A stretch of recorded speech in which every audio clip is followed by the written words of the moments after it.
ঝুলি থেকে বেড়াল বেরিয়েই পড়ল। বাম ছাত্রদের মিছিল হলো রাজপথে অবাধে, কিন্তু বিজেপির যুব মোর্চার মিছিলে বাধা পুলিশের তরফ থেকে।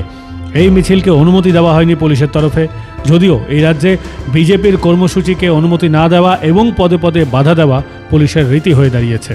কথা ছিল মিছিল গোলপার্ক থেকে যাদবপুর অবধি যাবে, কিন্তু দক্ষিণাপন ব্রিজেই আটকে দেওয়া হলো পুলিশের তরফ থেকে। তবে উচ্চ মাধ্যমিক পরীক্ষার কথা ভেবে কোনো বিশৃঙ্খল পরিস্থিতির সৃষ্টি হোক চায়নি বিজেপি নেতৃত্ব। তাই দক্ষিণাপন ব্রিজে যেখানে তাদের আটকে দেওয়া হয় সেখানেই কর্মসূচি শেষ করার ঘোষণা করে এই ঘটনার তদন্ত চেয়ে আদালতে যাওয়ার হুঁশিয়ারি দেওয়া হয় বিজেপির তরফে।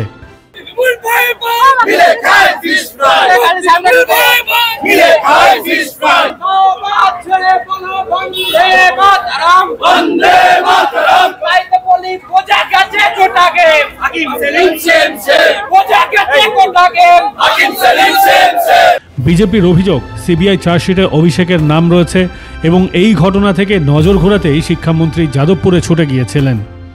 বাম তৃণমূলের এই মিলিজুলি ফিশ ফ্রাই জোট শিক্ষা নিয়োগ দুর্নীতি থেকে আমাদের নজর ঘোরাতে, সাধারণ মানুষের মধ্যে যে আলোড়ন সৃষ্টি হয়েছিল যে এই অ্যাডিশনাল চার্জশিটে যখন এক জনৈক অভিষেক ব্যানার্জির নাম এসেছিল, মানুষের নজর ঘোরাতে তারা একটা চূড়ান্ত বিশৃঙ্খল পরিবেশ সৃষ্টি করেছে তাদের মিলিজুলি। রাজ্যের যে পুলিশ প্রশাসন, রাজ্যের পুলিশ মন্ত্রী মমতা বন্দ্যোপাধ্যায়, তিনি তার হয়ে ভোট চাইতে যায় এই বাম ছাত্র সংগঠনগুলো, এদের একই জোট। 2021-এ তার আগে মমতা বন্দ্যোপাধ্যায়ের হয়ে ভোট চেয়েছে এই নকশালরা, এবং মমতা বন্দ্যোপাধ্যায় 2026-এ যখন তার পরাজয় নিশ্চিত দেখতে পাচ্ছেন, তিনি আশায় ভরসায় আছেন কখন এই বাম ছাত্র সংগঠনগুলো যাদবপুর ইউনিভার্সিটি থেকে বেরিয়ে মমতা বন্দ্যোপাধ্যায়কে ভোট দিন দুয়ারে দুয়ারে ঘুরবে, কারণ মমতা বন্দ্যোপাধ্যায়কে ভোট দেওয়ার লোক খুঁজে পাওয়া যাচ্ছে না।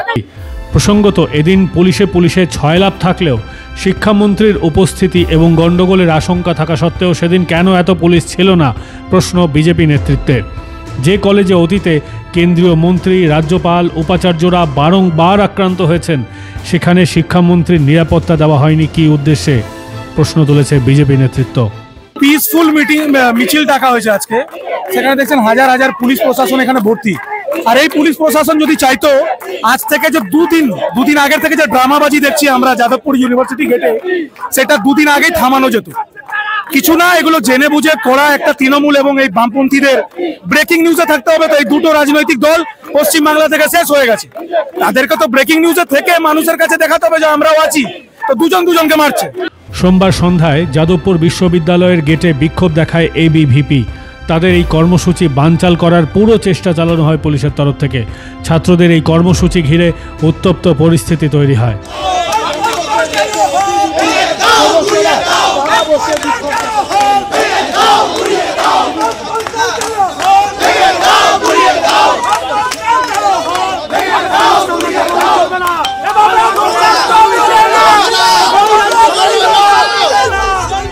যাদবপুর কাণ্ডে কলকাতা সহ রাজ্যের নানান প্রান্তে মিছিল করে বাম, ছাত্র, যুব, এমনকি সিপিএমের বর্ষিয়ান নেতারা। সুজন কান্তিরা হঠাৎ কেন ছাত্রদের ব্যাপারে ময়দানে নামলেন? তাদের দাবি, যাদবপুরের ঘটনার পর তাদের মানে সিপিএমের উপরেও হামলা হচ্ছে, আর এখানেই আশঙ্কিত বিজেপি। তাদের স্পষ্ট অভিযোগ, বিরোধী ভোট ভাগাভাগির খেলায় মেতেছে শাসক শিবির। এটাই তাদের পুরনো স্ট্র্যাটেজি।